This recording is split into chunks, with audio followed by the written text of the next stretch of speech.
Committee as well as the esteemed representatives from the corporate sector for their active participation on this vital dialogue.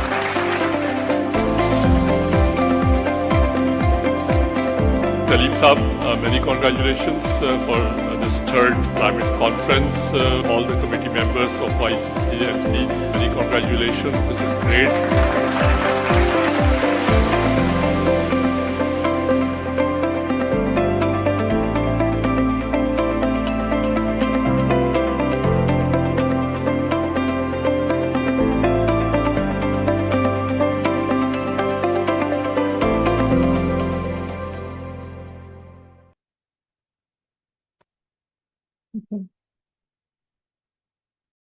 While the video represents the day off, incredible hard work and partnering goes into making initiatives like these what they are.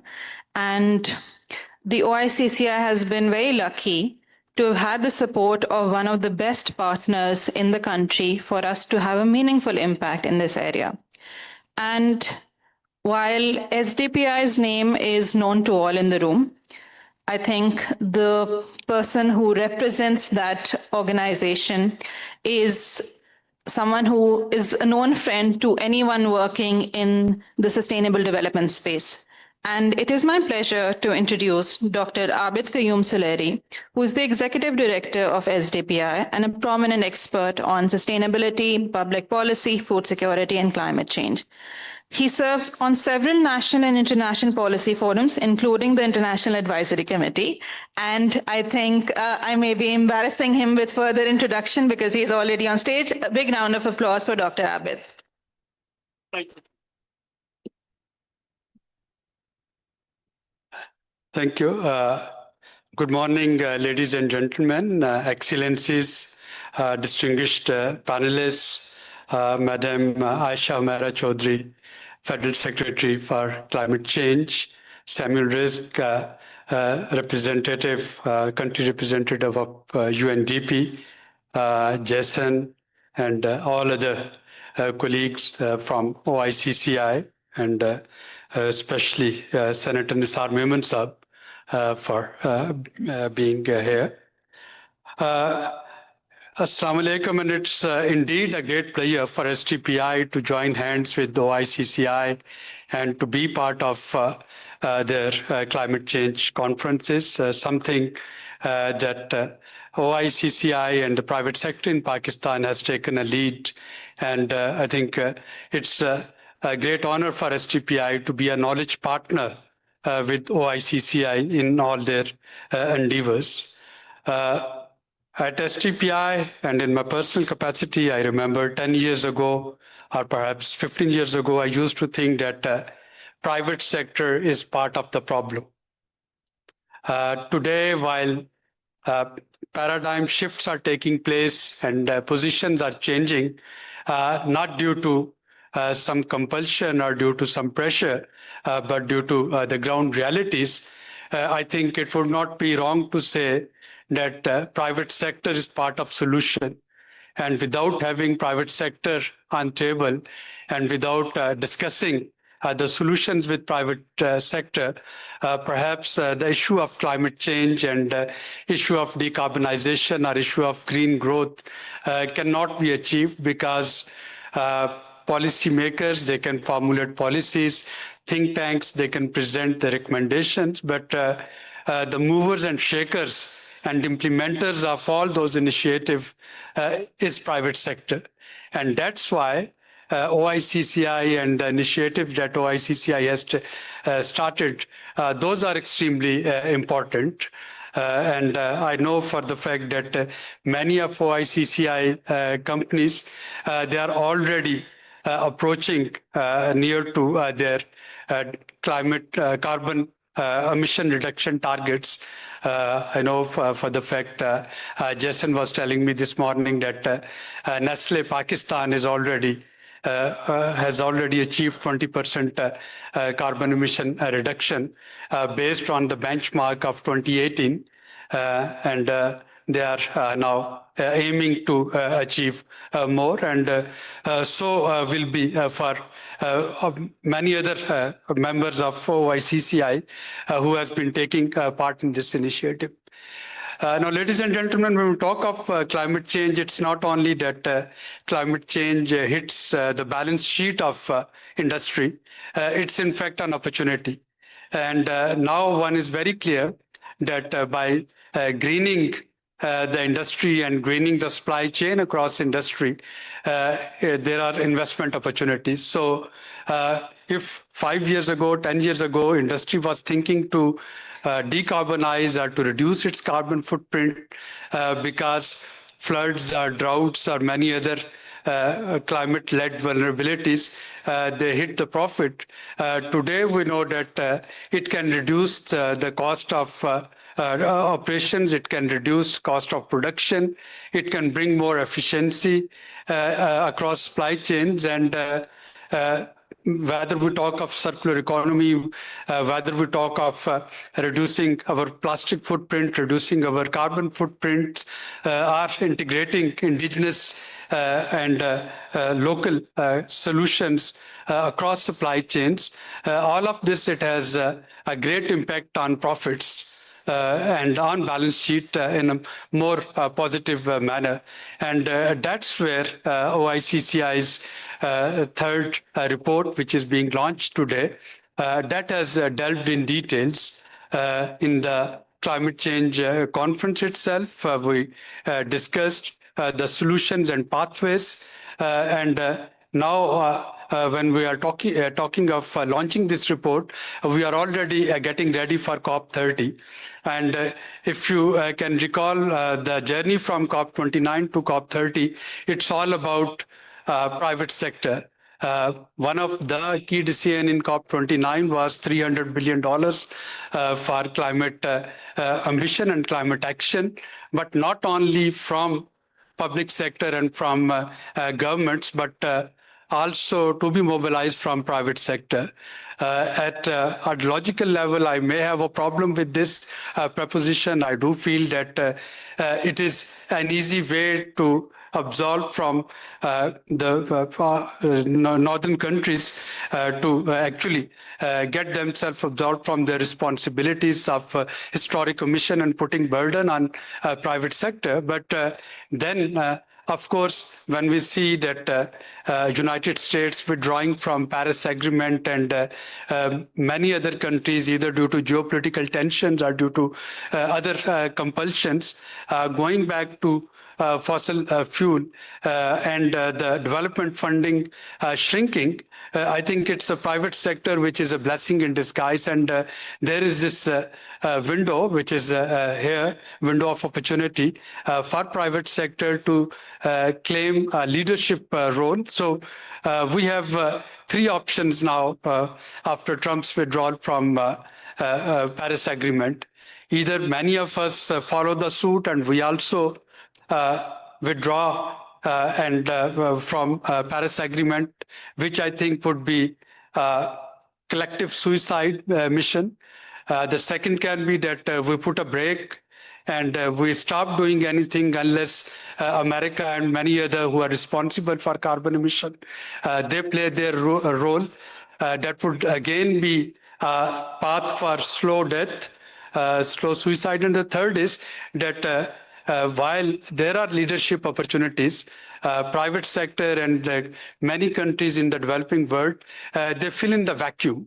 And they fill in vacuum so that the planet can be saved for our future generation. And I think that's the saner path. Private sector is already doing it. If you remember in June during Bonn SB conference, it was the Bloomberg Foundation that pitched in the money for UNFCCC.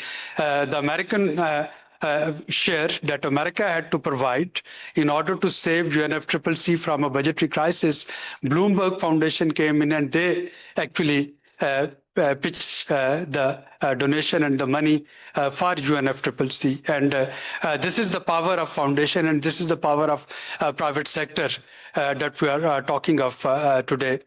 So while we are gearing up to go to Balam for another round of NDC and climate action and climate ambition, I would remind that the private sector is a major player in it, not only through its initiative that it's taking, but also through the climate finance opportunities that private sector is offering by way of adopting new innovative technologies, by way of new investment technologies. And in case of Pakistan, Resilient Sustainability Facility of IMF, I think that is a place where government, where financial institute, private sector, they can merge together.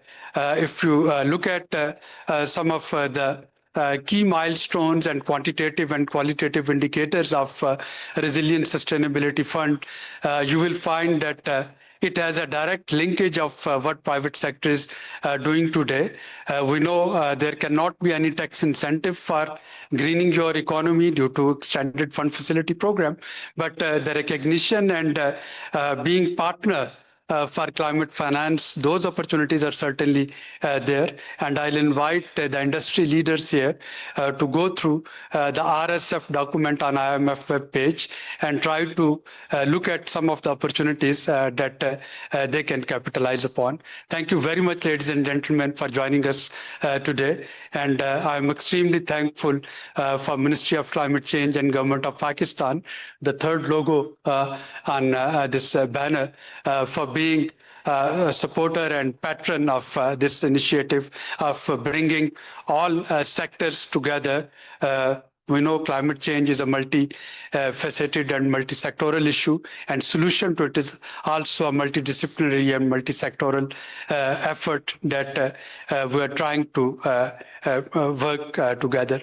Thank you once again.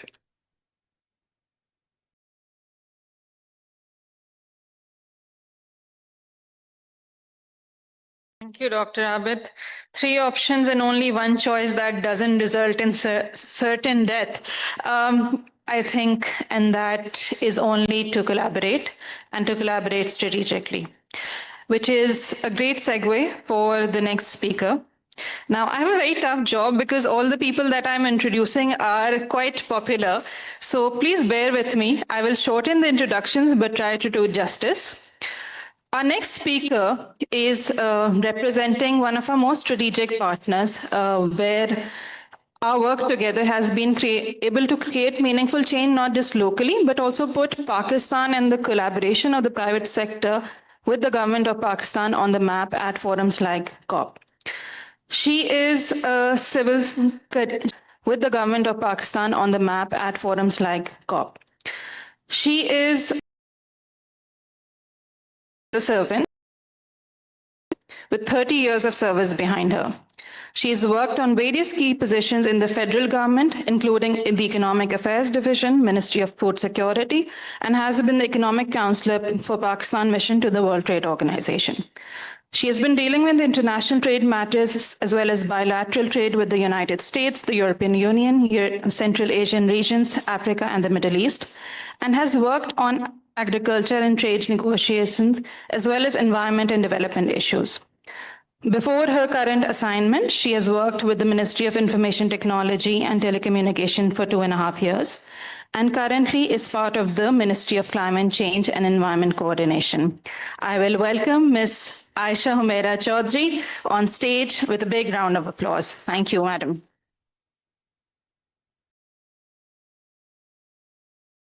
Thank you very much for inviting me in this prestigious event. And I really congratulate OICCI for organizing this event. I think this is one of the biggest reality of mankind at this moment. The kind of challenges we are facing globally are huge. No country can solve them on their own. Pakistan, despite its 1% emission, is facing huge climate challenges such as floods, glacial melt, heat wave, and monsoon variability, which is now started having an impact on food security. So these challenges are huge, but collectively we can work together and find solutions. Dr. Abid has already highlighted the role of private sector. So I think I don't really need to talk a lot about that. I missed some of the speech made by Jason, but I really appreciate the kind of role that private sector is playing, and all the members of OICC are playing in ensuring that private sector is actively engaged in finding solutions. In the Ministry of Climate Change, we are trying to create an enabling environment for the private sector to move towards green growth. If we look at Pakistan's emissions, those are not huge, like around 558 million CO2 equivalent, 1%, which looks not a lot, but if we look at the emissions globally, we are among the top 20 countries. There are 100 plus countries who are less than Pakistan's emissions. So there is a huge responsibility on us to continuously reduce our emissions. And for that, agriculture sector, energy sector, and transport. These are the three most important sectors where we really have to make a difference very quickly, because energy and transport make a huge impact on other industrial sectors as well. So I know that OICCI is very much engaged with all the private sector in Pakistan and actively working on this agenda. But I think we need to work in a more collaborative manner with the Ministry of Climate Change. We need to create a huge system of developing HR who can help us in this green transition. So green skills is one of the areas where we really want to focus. Sam is sitting here representing UNDP. Our development partners are very effectively working with us. We have experts like Taqi Sheikh Saab sitting here and helping us in developing the strategy for climate finance. But I think this transition would not be possible without having an army of trained, green skills HR. Whether it's an audit of a company or transition towards green economy, the companies must have the right kind of HR available. So when we go to the COP and talk about just transition, we are not just only talking about the energy sector and to what extent we are going to use coal or not. The issue is that do we have the HR to adopt the technology which is available in the world? So investment and HR are the two tools through which we ensure technology transfer.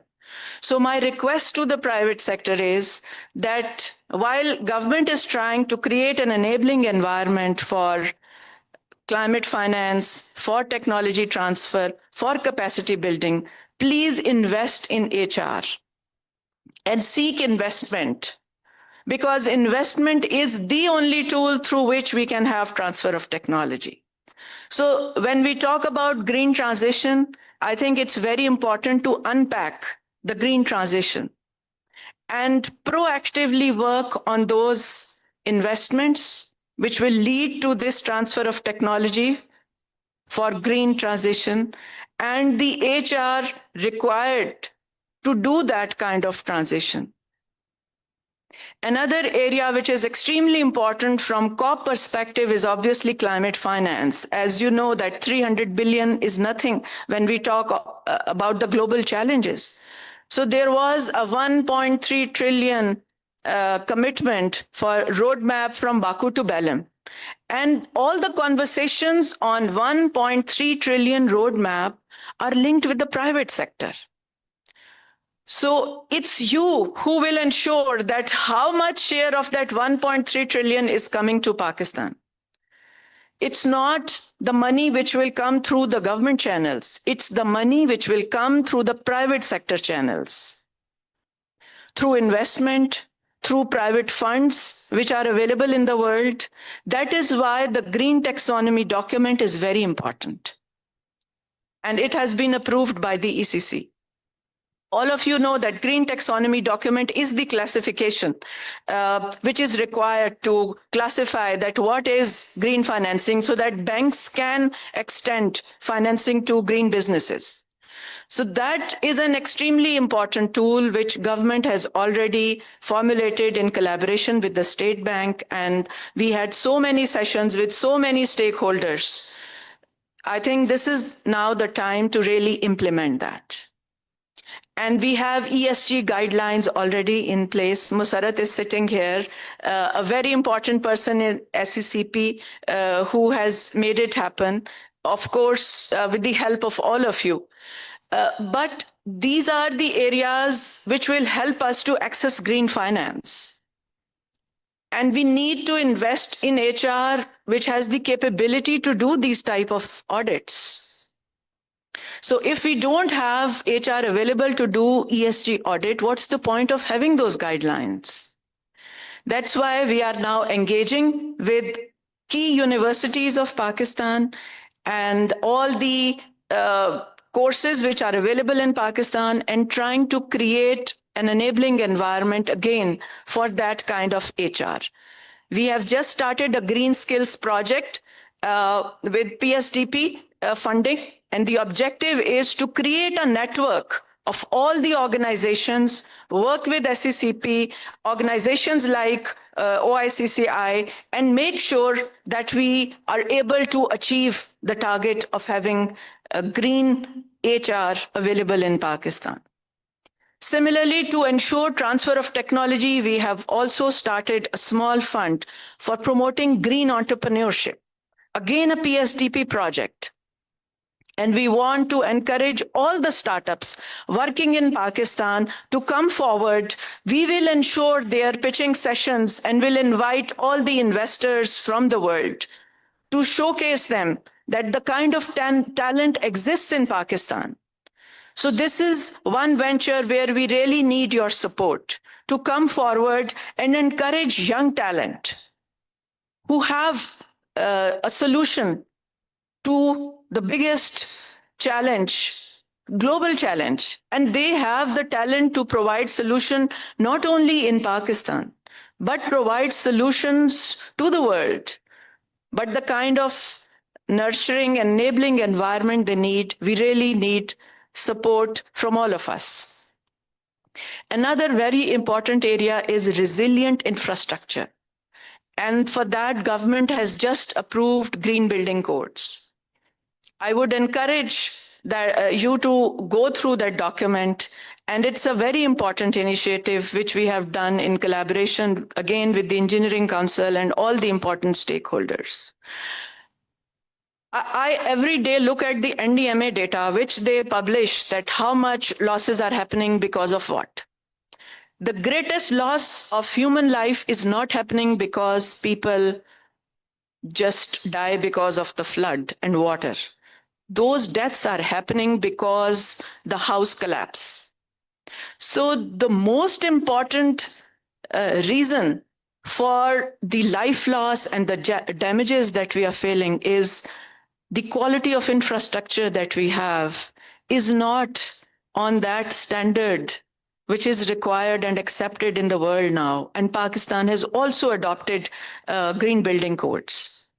So all the private sector engaged in the construction industry, my request to them is that let's work together, reduce emission, standardize our infrastructure, and move towards resilience, because this is one of the most important challenges that we are facing right now. another very important initiative that Minister is very keen to work at is Green University, which is linked with the green skills. We have approached the best universities in the world, and we are developing a knowledge pool of experts. And the objective is to encourage research in areas where, Pakistan really needs world-class research and engagement of public sector. This is not a university as such. It is a collaboration of good universities with a view to encourage world-class research. And Pakistani good universities are becoming part of it, like LUMS, NUST, IBA, NED, Lahore University of Engineering. So we have started having MOUs with number of universities with the view to create knowledge. So I hope that together we can work and create not just knowledge tools, but development paths which lead to green transition. And I again thank you, all the development partners and the private sector, for organizing this event. And I hope that this will really help in moving forward to find local solutions and the transition that we need to do. You have seen that recently now the Pakistan's rankings have improved. This is because if we look at our emissions trajectory, because of COVID and very low growth and even less than zero, Pakistan has not really increased its emission the way we were supposed to. So this is the time when, we have started making our growth trajectory. And we are at a very critical time.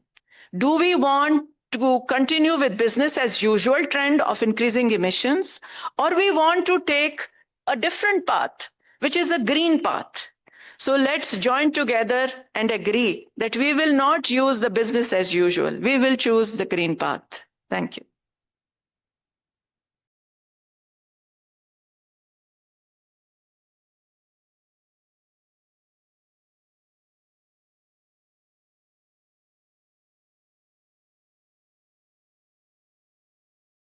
If I could have the OICCI team and all panelists and speakers and the SDPI team to present the climate conference report to Ms. Asha Mir on stage. I think that was an amazing set of points that were landed. Agri, emissions, energy, big areas for Pakistan. And definitely green skills, and especially such a welcome thing in an era where AI is taking all our jobs, that people want to invest in actual people getting these green skills.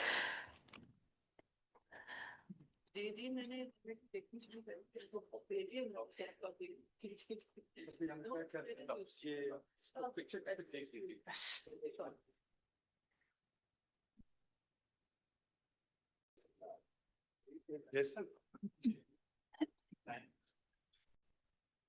If we are missing any speakers or partners, please join us on the stage.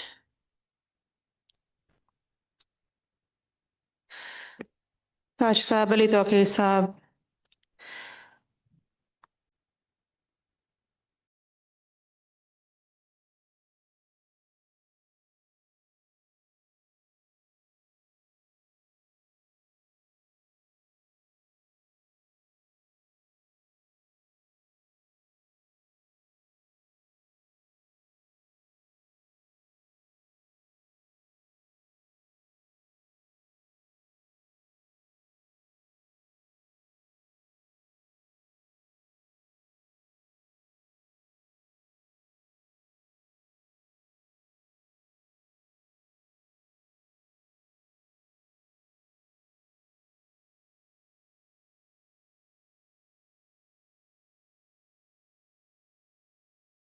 Those who are interested in this subject, and I will assume that everyone in the room is, and those watching online, please do review the Green Taxonomy. It is a brilliant document put together, and also what Dr. Abid referred, the RSF. Great commercial opportunity. It's not just a CSR thing anymore in terms of what we can do while being green, but also get green profits. And I think as a private sector member, I would say something like that.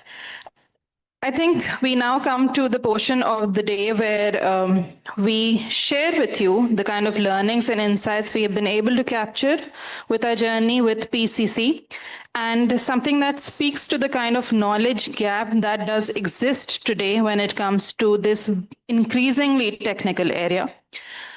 The presentation that now follows will actually help us understand what the report that is on all your tables actually aims to convey. And to represent our learnings from the OICCI as well as SDPI, I will now call on people whose intros I will shorten because I think that has become a trend. From the OICCI, the Executive Director, Mr. Kashif Shafi, who has worked with Pfizer Pakistan for over 16 years and has worked extremely extensively in the finance industry before that with PwC and Deloitte. A round of applause for Kashif Shafi.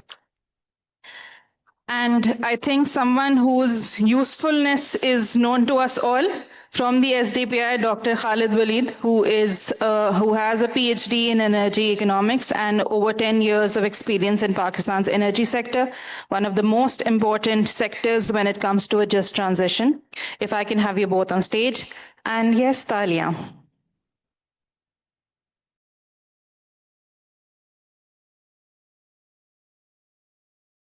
Assalamu alaikum, everyone. So we've just broken up our presentation in two parts. So my job is to share with you some of the introduction and how we come up at this stage. And then Dr. Khalid will share the actual learnings of the report. Jason just introduced OICCI to all you guys, and he said that a lot of investment that is coming to the country. But I just wanted to focus on a few of the areas. OICCI members, these 200 members, have invested into Pakistan in the last couple of years. But the profit that they make in last 10 years, some of them have decided, based on the opportunities that we have in the country, to reinvest into Pakistan. And based on the last 10 years of data, those reinvestment have cumulated to $23 billion, which has surpassed the actual FDI that has come into the country. So that was one thing. And the other important fact is these members also contribute to CSR activities, which is in the last report were around 14 billion rupees annually. So do we have a presentation? Can we start, please?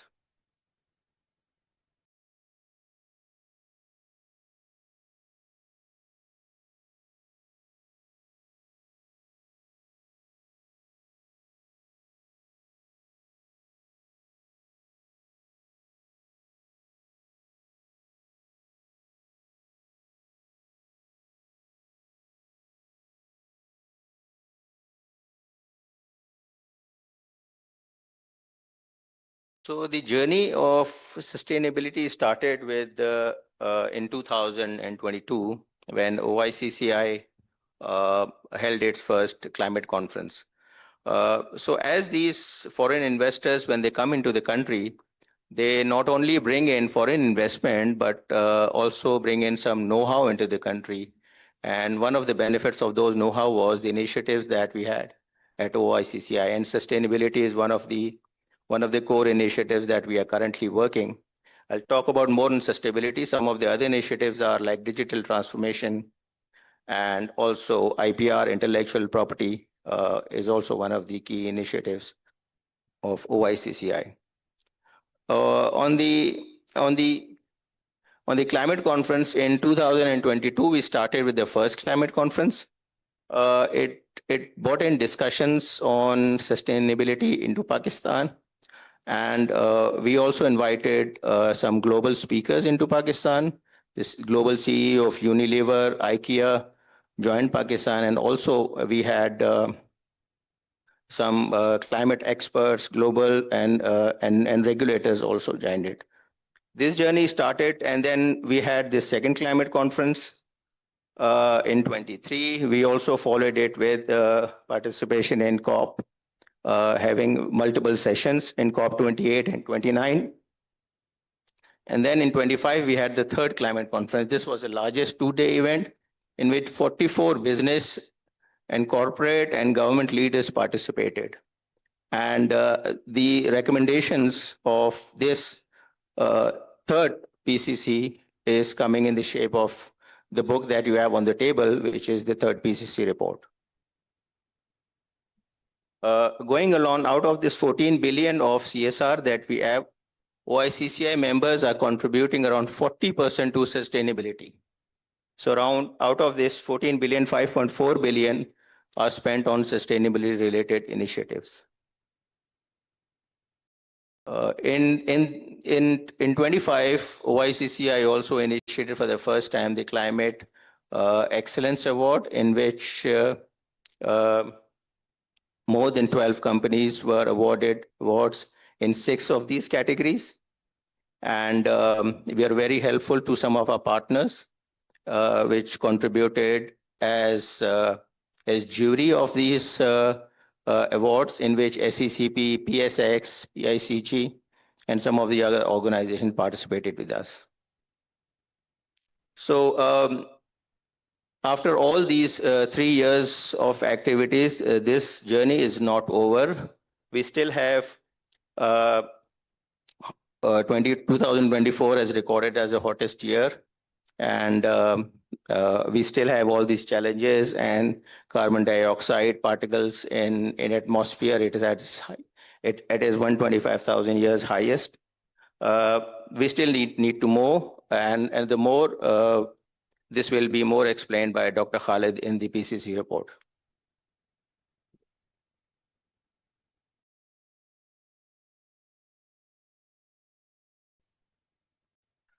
Assalamu alaikum. Thank you so much, Kashif Saab, for highlighting all the good work done by OICCI. Yes, this is the third iteration of Pakistan Climate Conference and the report that we are launching, creating an enabling environment for private sector participation in climate resilience. As Dr. Solari and Madam Secretary has highlighted that the public climate finance space is shrinking because of USA's withdrawal and different geopolitical reasons as well. This report, it's sort of analysis of policies, finance, strategies, private sector challenges. It emphasizes on corporate sustainability. It also emphasizes on how to use green investments more strategically. And the focus areas are Pakistan's climate landscape needs assessment, integrated climate action strategies, and what are different resilience and adaptation measures, and the future roadmap, particularly from a standpoint of upcoming NDCs and COP30 roadmap. So Pakistan's vulnerability profile. Pakistan, if you see the German Watch report 2025, we have topped the list, not in a good way, in a very gloomy sort of way, because of the 2022 floods, which caused 30 billion USD loss. And 30 billion USD loss for a country like Pakistan is huge if you link it with the macroeconomic profile of Pakistan. At that year, the GDP was around 300 billion USDs and the saving rate was 10%, which means total saving of all the Pakistan's population for 1 year was 30 billion, and one flood washed it away. So if we have a population of 60% youth and the saving is being eroded by floods, washed away by flood, we are not saving for the future. So this is the intergenerationality that we need to think in terms of economy, energy, and environment nexus as well. If you see the socio-economic profile, Pakistan agriculture sector produce around 20% of the GDP. It employs 38%, but due to climate variability, we all know that our cotton crops have decreased. Changing weather is causing low crop yield, and productivity has declined by around 10 to 20%. In energy sector, 30% hydropower reliant, but still because we do not have that sort of a luxury to invest in renewable energy and we have this capacity trap issue, still we are reliant on fossil fuel-based power plants. And particularly in terms of coal plants, those coal plants are underutilized as well, but still causing toll at Pakistan's macroeconomy as well as Pakistan's emissions as well. In terms of public health, malaria, dengue, heat stroke, causing labor productivity to decline, also put a health risk for Pakistan's economy as well. And it is, climate is sort of acting as a multiplier factor as well. Infrastructure, as Madam Secretary alluded to it, infrastructure and finance, around USD 3 to 4 billion annual losses. Obviously, in terms of if you relate it with climate change, it causes in terms of human life losses as well. Water scarcity, glacier melt, extreme weather events, air pollution, land degradation, and sea level rise also associated with climate change in terms of its integrating and cross-cutting effects. In terms of if you link it with COP29, the outcomes, as rightly alluded by Dr. Abid and Madam Secretary, that there is a pledge of 300 billion by 2030, but we need to take into account that this space is shrinking. We need to bring private sector and other alternative market-based instruments in this domain as well. Loss and damage fund was operationalized. Still, we need to see that whether it has been operationalized in its actuality or not. And then the business and investment focused areas, energy storage is coming up in terms of battery storage, grid level, as well as in terms of EVs, just transition. Madam Secretary alluded to it, that we need to have transition not only for a physical infrastructure, but also we need to have a transition for our human capital as well. And that should be linked with green skills as well. And then we need to take care of the carbon markets. Pakistan recently announced the guidelines for the Article 6 trading, transparency platforms as well. And then the role of OICCI as a participant, official participant at COP29 and at COP30. COP29 OICCI's high-level public-private partnership dialogue with Nestle, IFC, Unilever, UNDP, PET, and SDPI. It paved ways for integration of public sector, private sector, and the community and CSOs. In terms of road to resilience, what we need is we need to have 40 to 50 billion per year for climate action. But the current funding facilities, they are insufficient. We need to look for the market-based solutions. We need to look for the private sector capital. We need to take into account climate finance. We need to develop a strategy where macroeconomic planning also link with the climate planning. It should be in one equation, just like we have extended fund facility, plus we have resilience and sustainability facility, but making sure that these are integrated, they have a right kind of balance, that would be very important, particularly from a standpoint that the revenue collected from a carbon levy, that should be recycled for those who are climate vulnerable. That would be the actuality of climate justice principle. And then in terms of actions, climate finance facility, integration of climate risk into planning, improve disaster financing, and we need to bring it public-private partnerships in the disaster financing as well.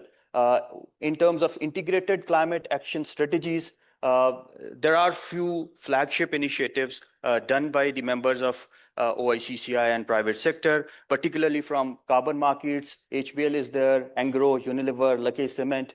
They have done projects. They have linked their projects with Article 6 market, carbon markets. And then in terms of circular economy is very important, basically, particularly if you see it from recycling of energy products, particularly batteries. They are 100% recyclable. Their mining causes different socio-economic as well as environmental issues. So circular economy in terms of plastic waste, in terms of industrial waste, GHG footprint, as well as different opportunities that I highlighted in terms of energy storage and battery recycling, that would be very important in future. In terms of energy transition, there is a dilemma for Pakistan. CBAM is coming, Carbon Border Adjustment Mechanism. And if you see the World Bank's CBAM exposure index, you'll see Pakistan's national grid is 1.4 to 1.7 times more carbon intensive as compared to EU's grid, which means if textile sector is using grid's electricity and they are exporting to European Union by 2030, 2032, 2033, when it would be expanded to textile sector, our export competitiveness would be decreased. We would be at loss in terms of economy as well. So we need to link it with different instruments, particularly using carbon markets and recently approved coal to clean credit initiative, which creates a win-win situation for early retirement of coal power plants as well. And then we need to take into account the ESG instruments, particularly the recently approved National Green Taxonomy to define sustainable investment. SECP's role is very important, ESG disclosure guidelines by 2024 in terms of harmonize ESG with global standards, particularly with the Chinese ecosystem as well. We need to work on that as well. What are different collaborative climate resilience and adaptation approaches? The traditional public-private partnership model, I think that would not work. We need to bring community into this partnership model as well. Whereas in Pakistan, we have this flagship Delta Blue carbon credit initiative, which has restored around 75,000 plus hectares of mangroves. But again, the linkage of these instruments with community, with private sector, that would be very important. In terms of agriculture, we need to explore the opportunities of regenerative agriculture, just like Nestle is investing in it. The target is that 50,000 farmers, around 1 lakh hectares by 2030, and actions are green finance, incentives, agroforestry, and water management. Water management would be important in context of the changing geopolitics of Indus Waters Treaty as well. What is the future roadmap for corporate leadership, climate excellence, and how to bring about the community perspective in all this debate?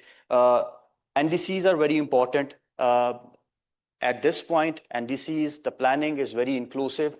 Private sector should be made more part of the NDCs consultations, as well as the community as well. Inclusive whole of society approach with public-private people partnership, that would be the key. And then a structured carbon pricing mechanism to secure sustainable funding, particularly from a standpoint that we are recycling the revenue that have been collected by different carbon-related levies or carbon taxation. That would be very important. And then for COP30, expected to advance climate commitments for developing nations, but in a different way, just like previous speakers mentioned, that we need to bring private sector, we need to bring corporate financing and private financing to it. And then it will require more transparency, more accountability because of the obvious reasons. And then the stronger role of private sector in scalable, climate smart, project-based funding, that would be very important.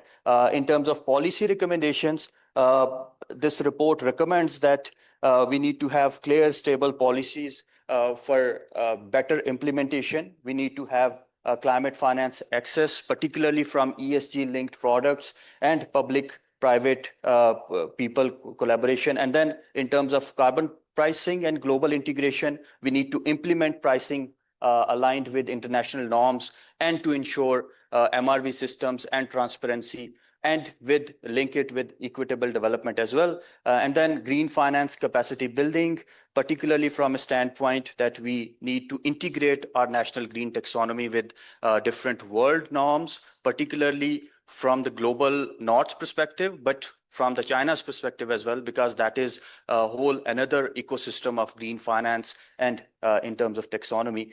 Incentives for industrial decarbonization, tax rebates are not possible in this extended fund facility environment, but still RSF has some room for green growth and related incentives. We need to have duty exemptions and subsidies for business using clean energy, low carbon technologies, and regenerative agriculture. This is the metrics that contains from strengthening the public-private people model, community-led adaptation, regenerative agriculture, mandatory ESG reporting, innovation and research, and lastly, data and transparency is very important. Maybe Pakistan Bureau of Statistics can enhance their data exploration and data gathering exercises with more focus to climate change. This is where we can integrate again, public and private sector and people partnership, and then we can have ground level data so that we can plan in more integrated way. With this, thank you so much. Looking forward to insightful discussion on it. Thank you.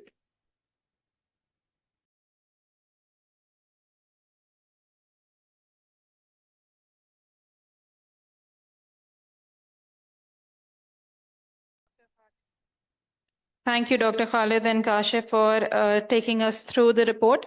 This document is with all of you. Please do review it. If you have any thoughts, questions, ideas, please connect with the OICCI team. We have heard from great speakers and a lot of important areas in terms of how multi-sectoral climate is and what are the opportunities from a commercial and green perspective for Pakistan.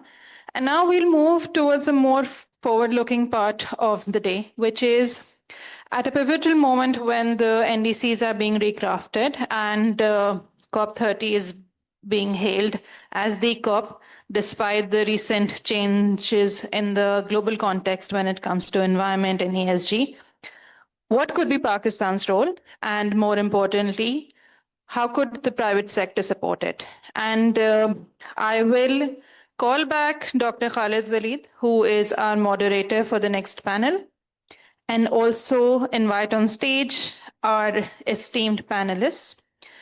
I will first request Mr. Ali Tawqir Sheikh, who is a climate expert of renown and has been the principal author of not just the first NDCs, but also Pakistan's National Climate Finance Strategy that was launched at the last COP in Baku, and has been playing a leading role in the task force constituted by the Prime Minister to finalize Pakistan's policy guidelines on carbon markets. A round of applause for Ali Tawqir Saab. I will also request on stage Ms. Nadia Rahman, if she has joined us. Okay, she will be a few minutes delayed, but we have our next panelist who is the founder and CEO of Planative Middle East and Pakistan, Ayla Majid, and she is a leading energy transition strategist, decarbonization investor, and an emerging market project developer. A round of applause for Ms. Ayla. And of course, someone who has been instrumental in OICCI's journey, especially with PCC, Mr. Umar Ehsan Khan, who is the managing director and CEO of Dolan's Group of Companies, a company that has been a key supporter of this work, as well as Umar Ehsan Saab, who is a very accomplished business leader and someone who's known for the kind of interest and mobility that he creates around in areas very critical to Pakistan. Over to you, Dr. Khalid. Thank you so much. Thank you so much joining us for this panel. Again, the discussion would be around but the focus would be what is the way forward, how we can bring in a good debate, a participatory approach to NDCs and COP30 processes so that we can have an integrated, inclusive, whole of a society approach for climate governance, as well as linking it with economic policy making. I'll start with Ali Tawqir Sheikh Saab, sir, with your permission. Sir, as a policy expert, as a climate expert, what do you think that historically that Pakistan has rightly emphasized its climate vulnerability, but now the focus is changing. There is more focus on institutional arrangements and strengthening the framework that governs climate governance. What do you think, what sort of diplomatic narrative and alliances should Pakistan build at COP30 to shift from vulnerability-centric posture to one of the ambitious and agency, and how we can reposition to help attract climate finance and technology transfer and different participation. Sir, over to you. Thank you very much, and I'm truly privileged and honored to be here at this forum. There are two fundamentals to begin with. One is that we don't have to ask or request anything. We only have partnerships to offer, which means we'll have to do some work before we go there. That's the first.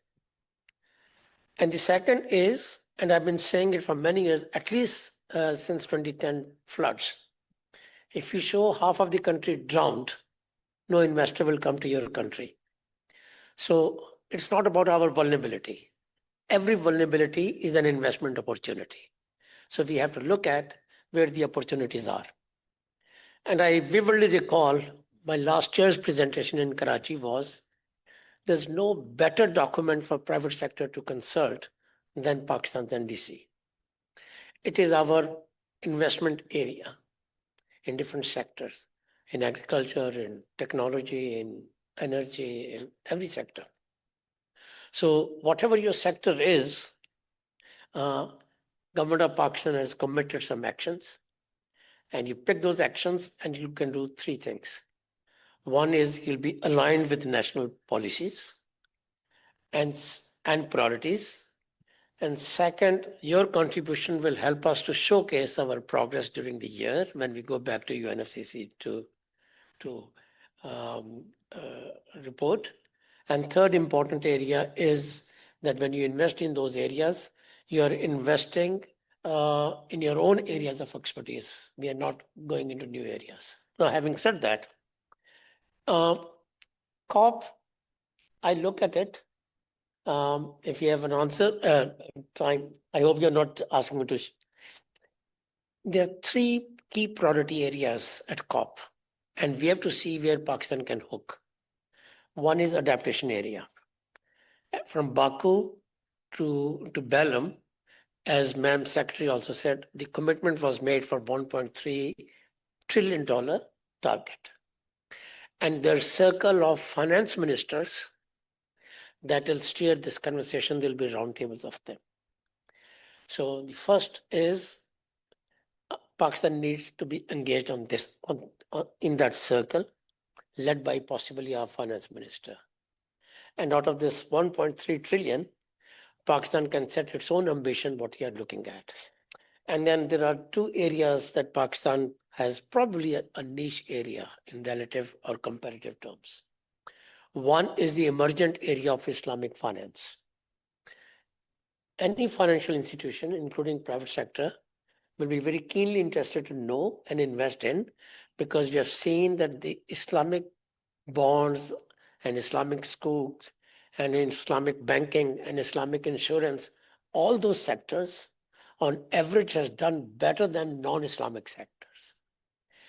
I'm not giving lessons which one is Islamic and which one is not.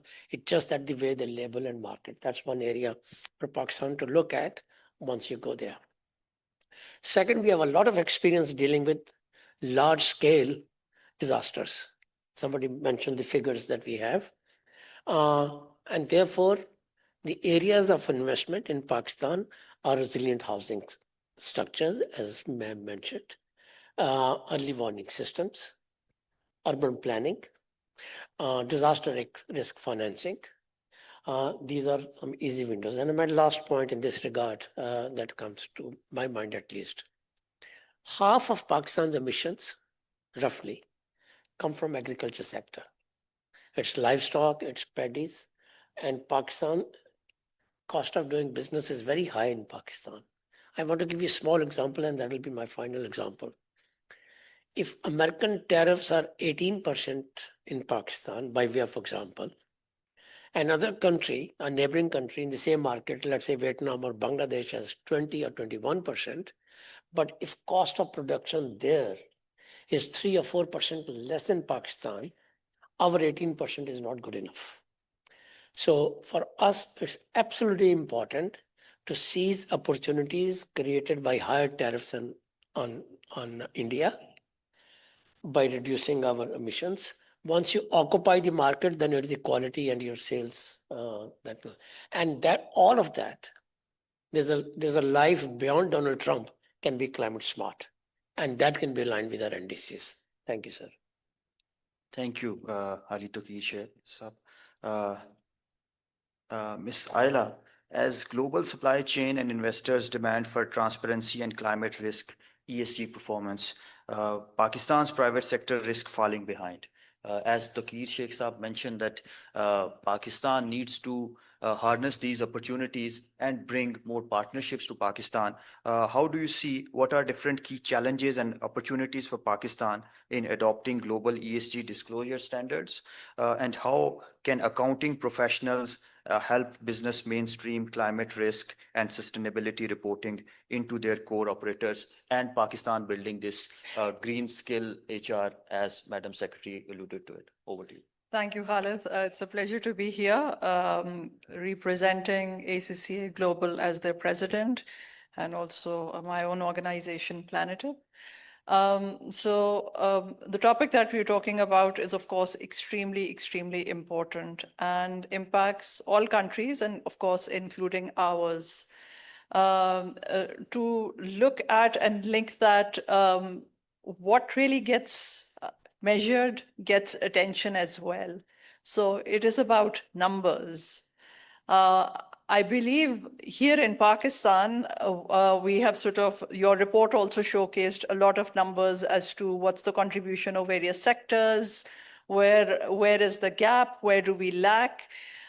So I think we need to have an integrated approach of looking at what are the key pillars of our economy: agriculture, energy, the export sector, primarily textiles, and everything else, and then linking that to then the opportunities, the key sectors, and what are the missing gaps. And one of the missing gaps, of course, is what the Madam Secretary also alluded to, the green skills. So I think we need to look everything from a holistic perspective. And what you mentioned about particularly the reporting and how the ESG frameworks, I'll talk about that in a second, but just to because everybody gets, these topics get more attention when you talk about numbers.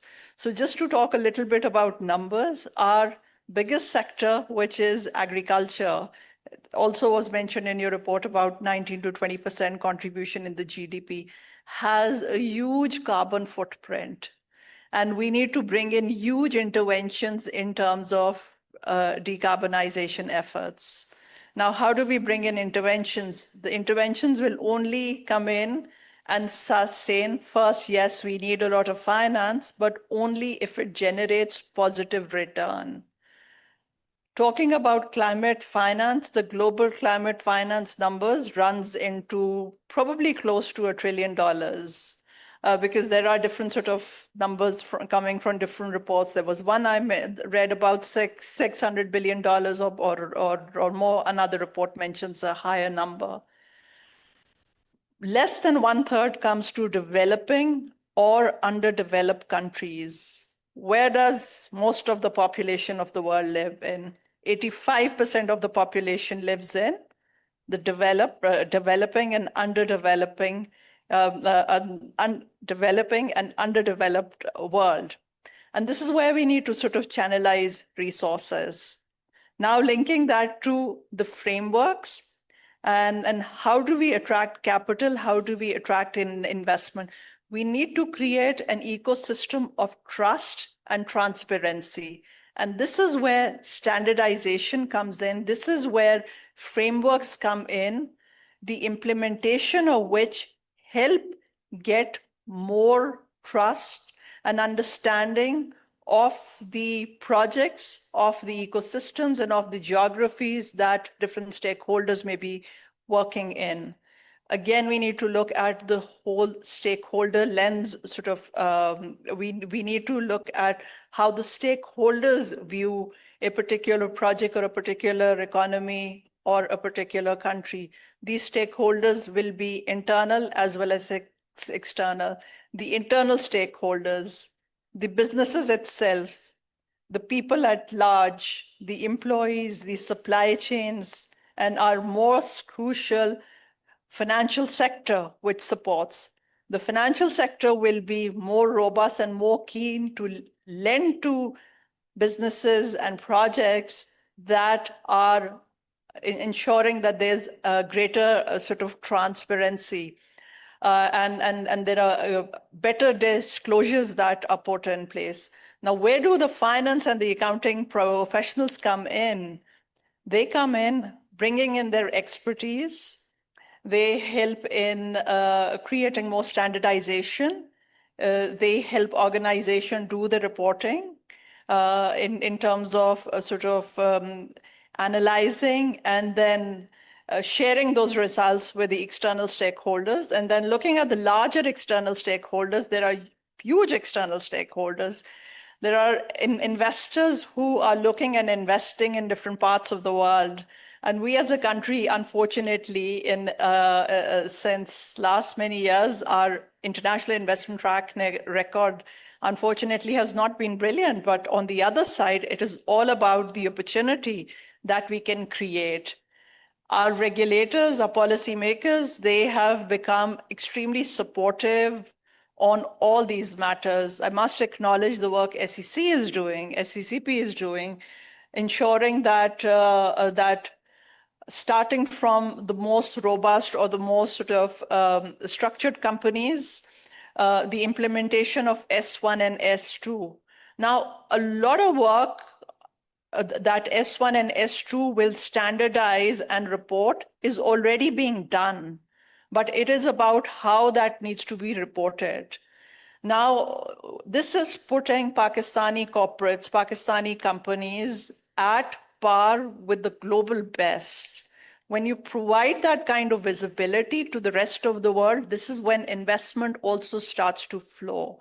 So we need a lot of professionals. We need to build capacity of people who can help document data, who can help analyze, who can help report, and then on another side, provide monitoring, audit, verification. So it's a whole sort of ecosystem that is being developed, but we need more augmentation and more skill set. So a very long answer to your very short question. Thank you so much, Ms. Ayla. One of takeaway for me from this session would be to develop an ecosystem of trust. This is where I think the professional, skilled HR comes. Talking about ecosystem of trust, particularly pertaining to carrot and stick approaches. Sir, Mr. Umar Ahsan Saab, sir, my question would be to you, what are the key barriers that you see, particularly in terms of scaling low carbon manufacturing practices, particularly at Dolans and at the private sector ecosystem in Pakistan, and what different targeted policies, whether tax incentives, concessional finance, or R&D support that you look for, particularly from a standpoint that Ms. Ayla had mentioned in terms of developing this ecosystem of trust. Sir, over to you. So thank you for this question. I think the way I look at it, I'll build on what Ayla just said. The scientific evidence is absolutely clear. The world has already crossed the 1.5 degree threshold last year. So climate change is not something in the future now. It's something that's already happened. So last year, the world officially crossed the 1.5 degree threshold, which was actually set for 2030. And forget the scientific evidence, even if you look at it around the world and in Pakistan, all these freak weather events, the floodings, the forest fires, everything is evidence of what has happened. Now, when I look at it within the private sector, and I meet a lot of people in Karachi, I think the first problem is awareness. I don't think a lot of people really understand what this means. We're still thinking this is something which is going to happen in the future. And therefore, people are not actually talking about it as much as they should. A lot of conversations happen in conferences, in places like this.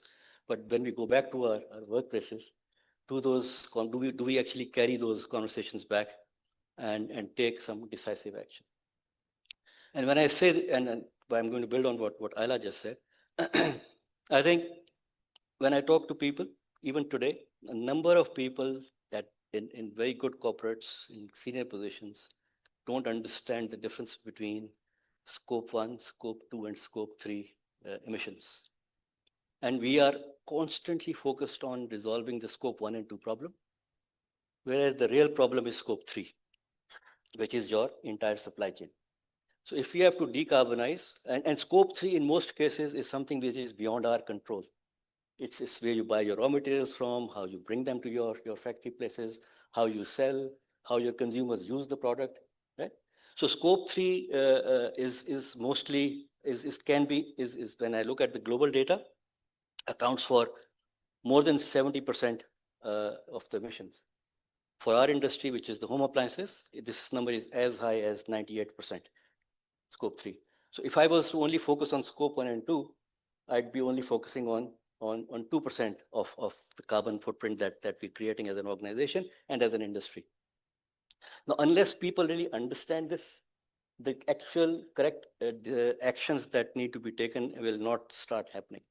And this is where what Madam Secretary also said this morning, is where the training and the HR and the universities are going to play a big role to create those awarenesses, so that when new people come into the workplace, they actually understand what all this means.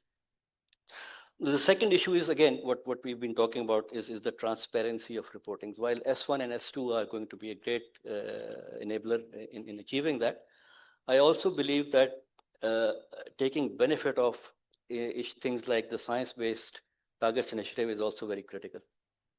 Now, globally, at the last count, there were more than 8,700 companies which have already got their plans and their targets approved by SBTi, and 2,000 have also committed to the 2050 net zero.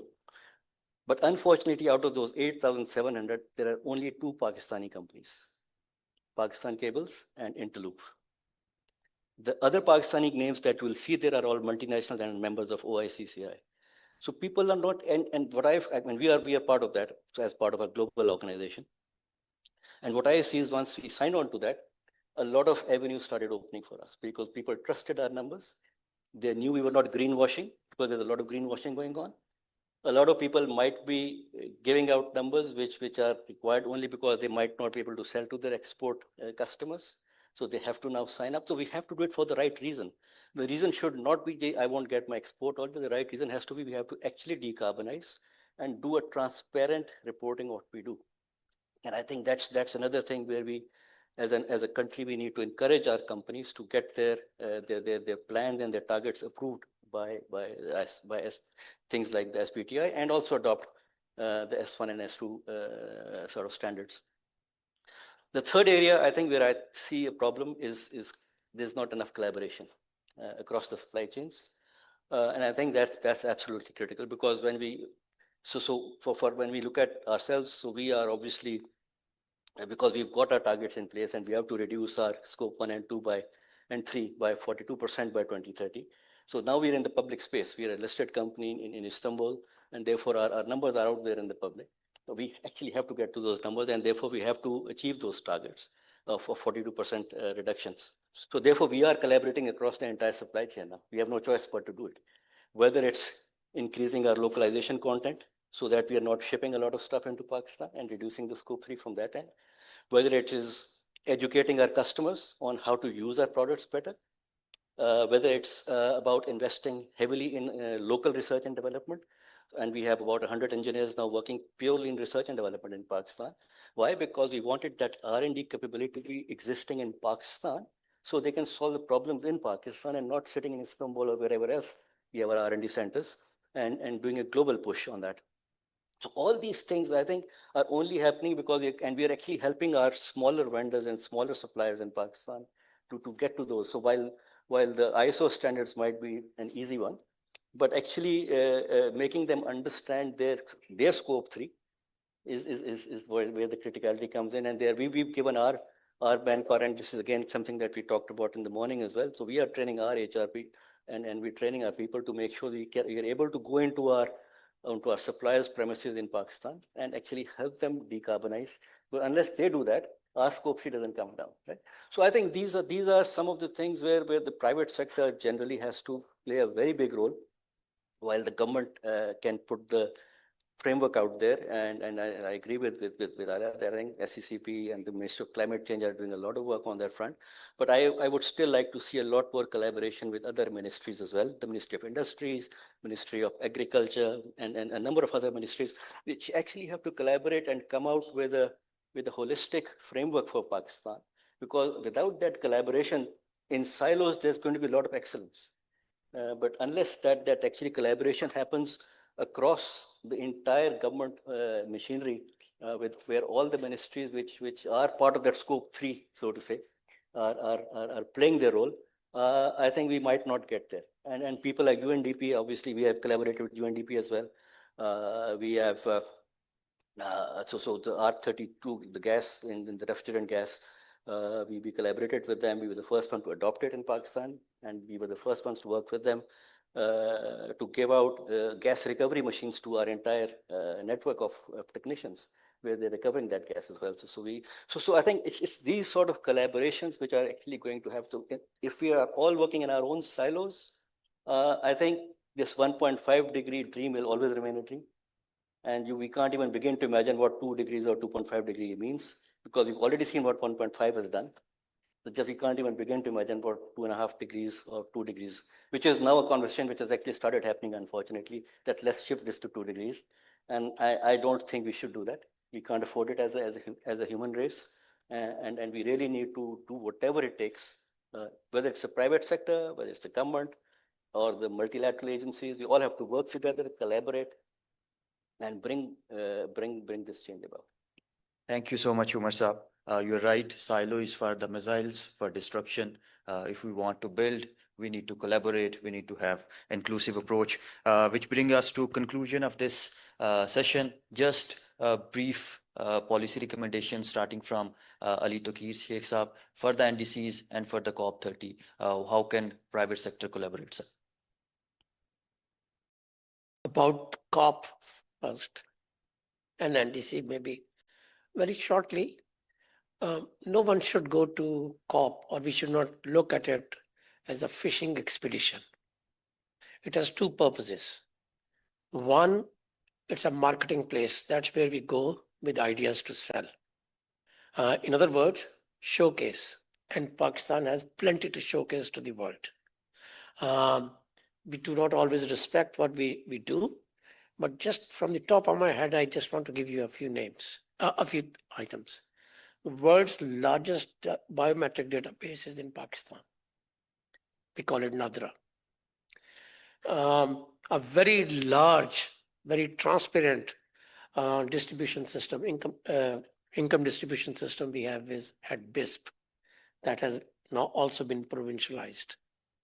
World's largest reconstruction after floods is happening in Sindh. That gives ownership to the largest number of females that did not have land ownership.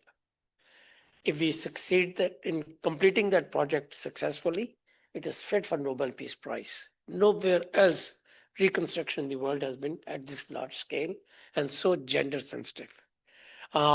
We have one of the world's largest blue carbon project going. We have at the highest altitude projects dealing with the UNDP partnership also on gloves. So the story is very long, and this is an opportunity to go and showcase. World doesn't want to see another document from Pakistan that this is the policy to be launched. World wants to see the action that we have done, sometimes when the policies are not as good or as fresh.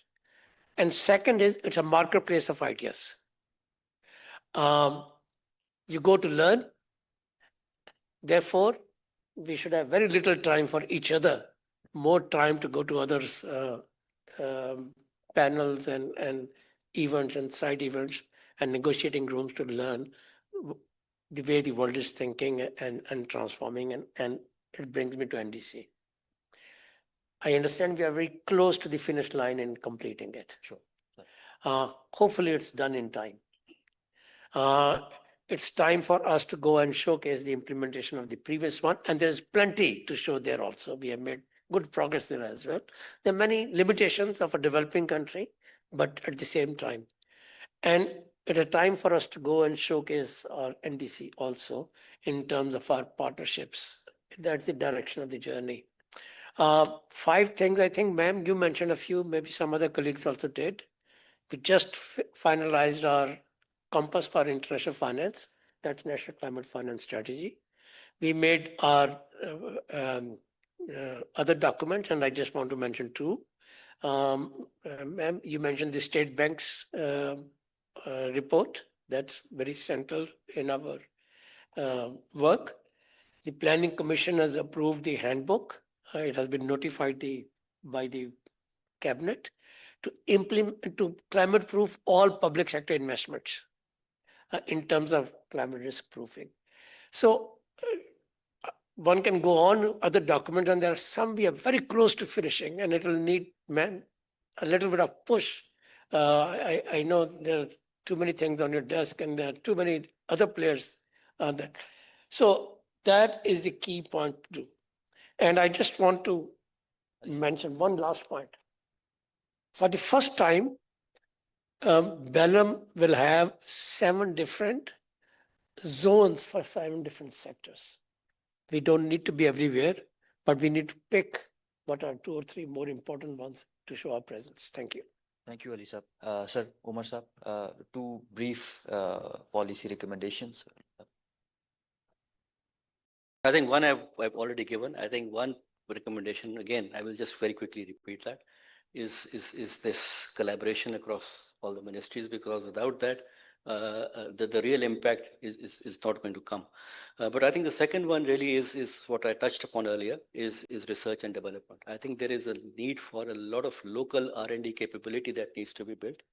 And I think between the government and the private sector, we need to be co-funding a lot of research with the universities. We've been funding a lot of them. We have an R&D center here in Islamabad at INNUST as well. We collaborate with them, but I think the sort of funding that's required for developing local solutions will require the private sector and the government to collaborate in co-funding projects and also collaborate with the multilateral agencies. That's one thing. And the other recommendation really is that while the regulations are there needs to be a fair and equitable application of them as well. Because without that happening, regulation on a piece of paper is no good. We've got some very good regulations in place, but whether there is an equitable and equal application of that is a big question mark. And I think that's one area of focus that is definitely required if you're going to really get the full benefit of all the regulations that have been put together. Thank you, sir. Ms. Naina. Sure, thank you. But first of all, you'll allow me to just second one of his recommendations and add to that on collaboration. So I think collaboration and bringing in Ministry of Energy here is extremely important. Our grid is not becoming green, and we need to make the grid more green and not let industries and the users and the consumers completely go off grid. And this is what is happening. There's a document called IGCEP, which is under works for over a year, but has not been finalized because of one reason or the other. We need to bring in more clean energy on the grid and make our infrastructure more resilient. So with that, I'll give my 2 recommendations for the COP. One is to double down on the really key area of circularity. That is very important. Our industry needs to pivot more towards reuse of materials and also create a whole, again, an ecosystem around that.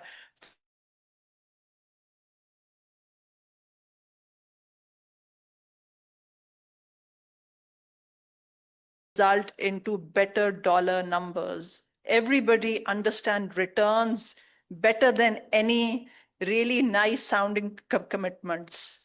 2030, 2050 net zero. More than that, people will understand what is the direct benefit that they are getting, what is the return on investment the businesses are getting. So I think circularity is very important.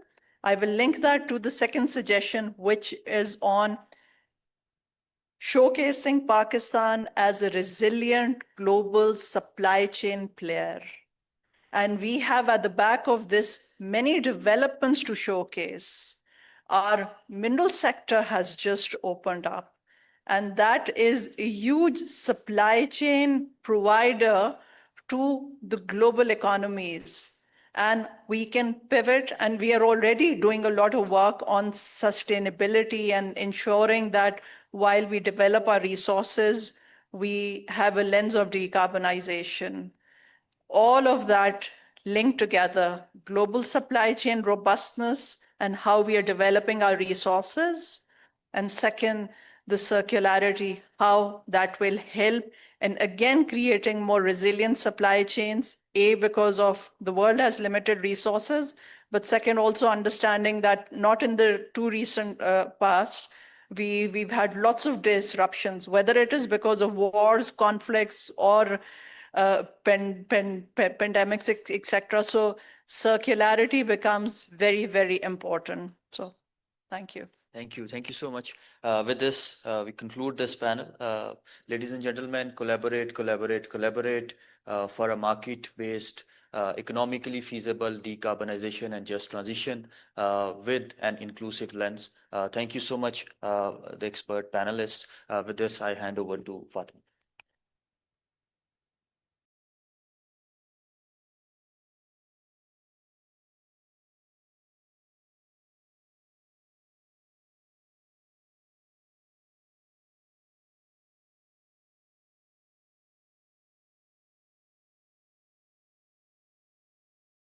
One request from Madam Secretary that the green zone of COP30 is opened. If anybody from private sector, they have registered for the green zone of COP30 or not? So this is an opportunity I think we need to look for, and we need to tell a richer story of Pakistan. So yeah, book for the green zone and register for that. Thank you.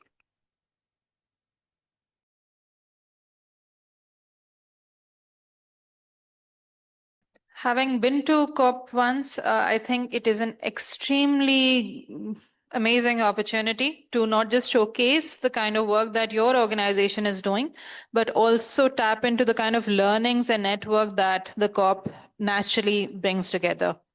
At COP30, we've heard that we need to tell the right story, but a story of facts, a story of progress and achievement, and that is founded in science and in evidence. And someone, rather an organization that has come up quite a bit over the course of the day, which has not only helped unlock that capacity, but also really uplifted the knowledge products and the knowledge that is within Pakistan on these technical subjects and these complicated subjects, and in simplifying them, is the UNDP. And we have the honor actually of having Mr. Samuel Risk, who is the resident representative of the United Nations Development Program in Pakistan, here today with us. And Sam is someone I think we've all had the opportunity to interact, of course, with the kind of work that UNDP has done in this space. But I will very quickly just talk about the fact that before his assignment in Pakistan, he was the head of conflict prevention, peace building, and responsive institutions at the UNDP Crisis Bureau in New York, and brings with him the wealth of his experience in the UNDP system around the world. A big round of applause for Sam Risk.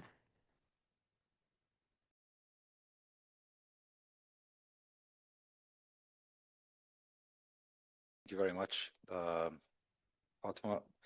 So I don't know who has any energy left to listen to at least two more statements. So if we can all just stand up for 10 to 15 seconds, re-energize for that little bit, and then we sit down, and then I'll try to be as brief as I can. Yeah.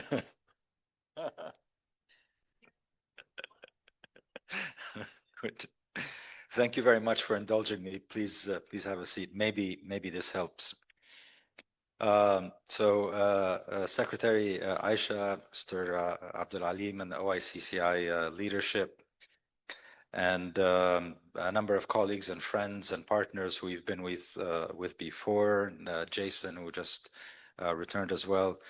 It's a real pleasure to be here with you today and to join the launch of the third Pakistan Climate Conference report. I was very pleased to be part of the actual conference itself earlier this year. Let me start by recognizing OICCI's leadership. You've been bringing the right people into the room, and I think this speaks to the collaboration discussion, asking tough questions and keeping climate resilience at the top of the agenda. And that matters because climate resilience in Pakistan is not a choice anymore. It's a necessity and a shared responsibility. So well done to OICCI for doing this. I remember when we first met, late 2023, early 2024, I'd been thinking of a sound bite, something catchy for a Twitter post that goes with the private sector theme. And I thought that a private sector here in Pakistan being able to do well and do good at the same time is accurate. And I think 3 years later now, it is indeed the case. And you've actually moved that pendulum forward. You can do well and do good at the same time. Everyone here knows the facts. I don't need to repeat any of them. Most of them are devastating, difficult, emit low, impact high, etc. And we know that a lot of this happens not in isolation. It's not only a single event. Remember late 2022 and the summer of 2023, when 6 or 7 months after the flood, the macroeconomic meltdown was part of the big issue here. Security was a challenge. A political transition was coming up. And I used to say, among our development colleagues, including with some of our government partners, at the same time that we were developing a portfolio of bankable projects, how do we market bankable projects for Pakistan? And one of the most cynical responses I got back was, we need a bankable Pakistan for this. 2023, maybe that was the case. 2025 is no longer the case. Pakistan in the summer of 2025 is a bankable country by macroeconomic finance standards. Reform is ongoing, etc., etc. But let's not forget that there's another data set that exists, the SDG data set, Human Development data set, that's actually not going in that same direction. It's almost going in the wrong direction. Big numbers like Pakistan on the Human Development Index going from 161 to 164 to 168, poverty still going up in some quarters, security challenges still about. This is the conundrum, the complexity, the contradiction that Pakistan needs to live with now. Climate change fits into that conundrum where there are many, many challenges, but also many, many opportunities. Finance is a challenge. Finance is still an opportunity. If you consider, and I think OICCI has actually been doing this quite well, if you consider that the movement on SDG 13 on climate action is not possible without moving on many other things. An investment in education or health or water or industry or energy is just as good a contribution as an investment in climate action, is a critical contributor to the NDC 3.0 that's actually starting now to roll. We hope to have the NDC 3.0 by the climate summit that will take place on the 24th of September in New York, but certainly to meet the target of getting to COP with an NDC that is more ambitious than realistic, that moves ahead from NDC 2.0 from 4 or 5 years ago, that has provincial targets rather than only federal targets, that talks about a number of different sectors rather than one or two, and that actually meets the ambition that Pakistan has, where Pakistan has been saying, you told us you wanted us as a global community to be ambitious. Well, we were ambitious, and everybody else was not, especially those that are trying to finance or support the country. What does Pakistan need over the next 5 years to get to 2030? Well, the numbers there aren't great, but I think they are important to mention along with other numbers. Nearly 16% of SDG of the global of GDP in Pakistan. It's about $50+ billion needs to be spent here to get to SDG targets. of Pakistan by 2030. And this contrasted with where we are now. Where we are now is that Pakistan, like many other countries, is actually on target to only meet 19 or 20% of its SDGs. Curiously enough, one target that actually is on track relates to climate action, etc. Almost everything else is not really that on target. The PCC report that we're here launching, I think, is really quite important because it says that we, first of all, cannot do without the private sector. But also, I think one of the messages here is that we cannot overburden the private sector by saying, well, this is going to be a private sector problem and investment in the future. And that's why it is important that among the chapters that are discussed, or the themes that are discussed, is the public-private partnership opportunity, and also the focus on community solutions, many of which, in many cases, are not actually money intensive. And that's one of the things that I want to mention here as well. If the entire focus on climate action is about getting more money, I think we will be challenged in the future to figure out what we are actually doing with the current existing money. Speak to any of the provincial leaders in planning and development, chief ministers, chief secretaries, etc., many of whom will say that on a really, really good year, we spend 60 or 70 maybe of our budget, and the rest we are unable to implement. And that's where I think this collaboration is really quite important. How about a collaboration where all of us collaborate to actually spend public money through private sector engagement and investment, with the UN and others actually contributing to be able to spend the money that exists alongside mobilizing more resources. Many, many opportunities, I think, are here for Pakistan, whether they go, and especially in the 5 years to go, from zero carbon energy to precision agriculture, biodiversity conservation to circular economy models. Many solutions actually exist. The majority of the discussion, including the discussion that we had with MOCC when the Minister of Climate Change and Ministers of Finance went to Spain, were mostly about all of these opportunities around impact investment, energy, insurance, innovation, community engagement, and the work of, and the important part that I think we don't talk about as often, but also comes up, which is the insurance, disaster risk insurance and other things, a critical and important area for the private sector as well. I know we talk about 200 plus of the biggest global companies that are here, but if we're talking about the circular economy, for example, there are a lot of little Pakistani companies that are actually doing quite well, many of whom are actually around Karachi, etc. Concept Loop, for example, turns single-use plastics into bricks that are actually used by probably many companies here. There's a lot of interesting stuff that needs to do. They need finance, clearing up some space of domestic finance from commercial banks here for them. It's partly a government solution to offer. I think will really be quite important as well. I mentioned that the human dimension of what we are doing on climate change is really quite important. Investing in health, education, nutrition will actually produce returns for almost everything that we do along the climate change spectrum as well. An investment in these kinds of areas is not really a cost, and I think goes well beyond corporate social responsibility in blended finance and partnerships, but really supporting the most underserved communities who in many cases are the first to be impacted by climate change. Making them resilient, I think, is important. And this focus on resilience as individuals and communities, but also institutions, is really quite critical now. We talk often about hurdles, but I think many of them can and are overcome. We talked a lot about the policy and legal responsibility of the government, top to bottom, vertically and horizontally, and the intergovernmental coordination. I think that is also important for the private sector to recognize and note that there is a predictable, hospitable investment environment in this country for them to be able to join.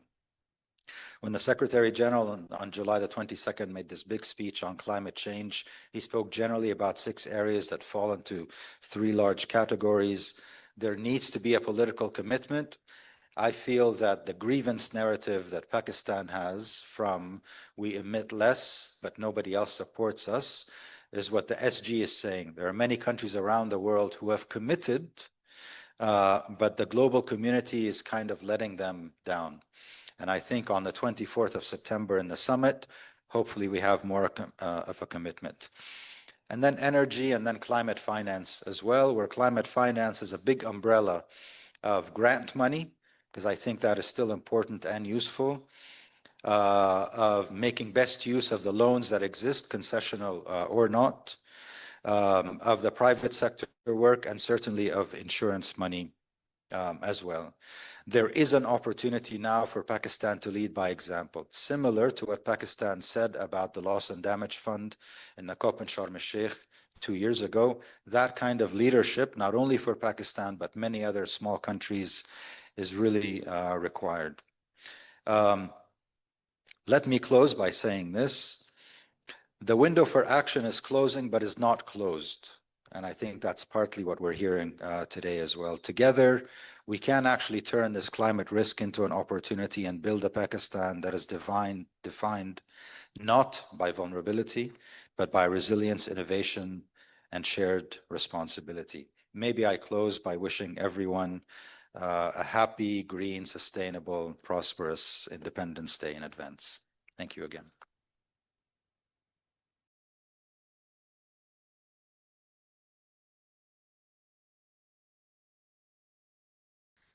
Thank you, Sam, and also for the mini energizer. I would like to thank the audience for your patience, but I think, well, I attend a lot of these, and unlike many, the kind of content and richness and the clarity of the points that have been landed today with impact, I am quite honored to be here and to receive that, and also the kind of agreement that we are seeing across the board in terms of how there is a need to collaborate and the cost of not doing so. We are at the tail end.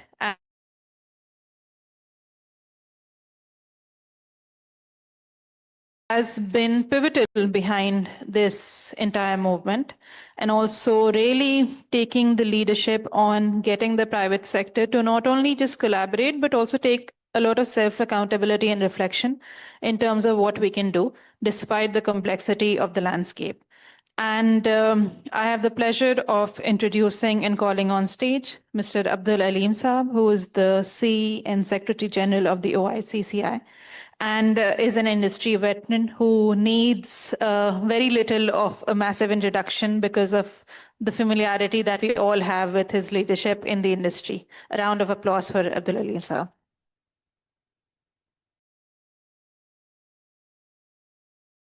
Thank you, Fatma. Madam Secretary, and ladies and gentlemen, it's a great honor for OICCI and me as the Chief Executive of the OICCI to be standing here and concluding the very interesting session. I think beyond expectations. So I think it's time for us to not to repeat what you have already heard from great speakers, but I think as Madam Secretary mentioned and Sam also mentioned that there is a collective responsibility and we all have to play our role in this. And I think what OICCI is doing is not doing a favor. I think we as the largest chamber of commerce and the leading stakeholders in the economy of Pakistan, it is our responsibility also to equally contribute to a very important subject, which is what we have discussed. So by introducing this report that we have issued today, basically we are trying to focus more attention. We are trying to attract more attention of all the stakeholders, and we are trying to document and also provide the way forward for people on this.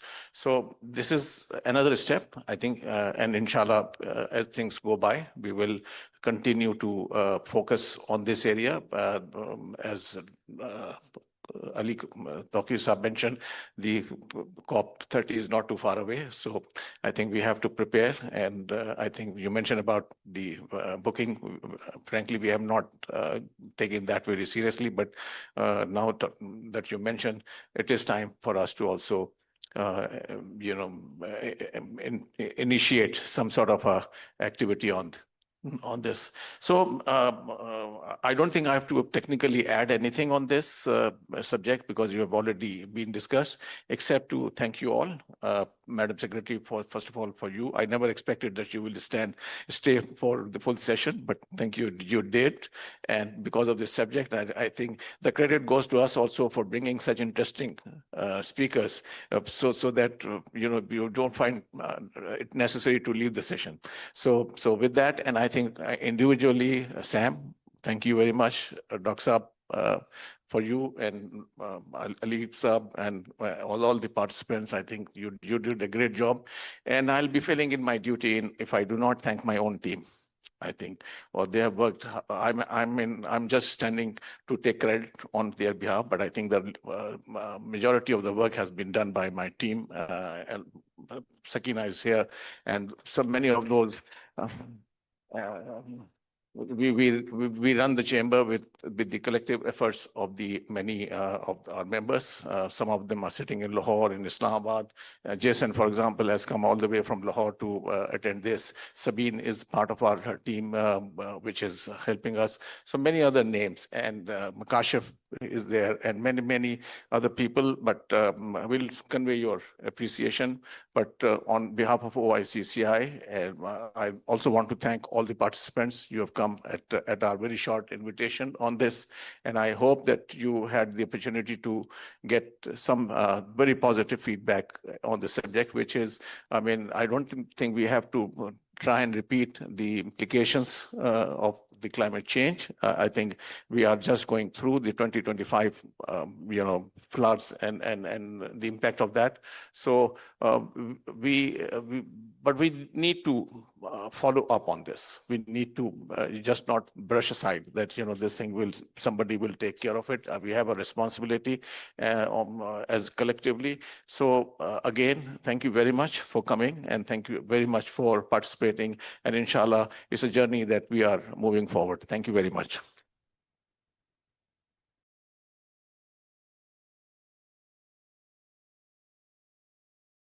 I forgot to thank Fatma. I think Fatma did a great job to my apologies.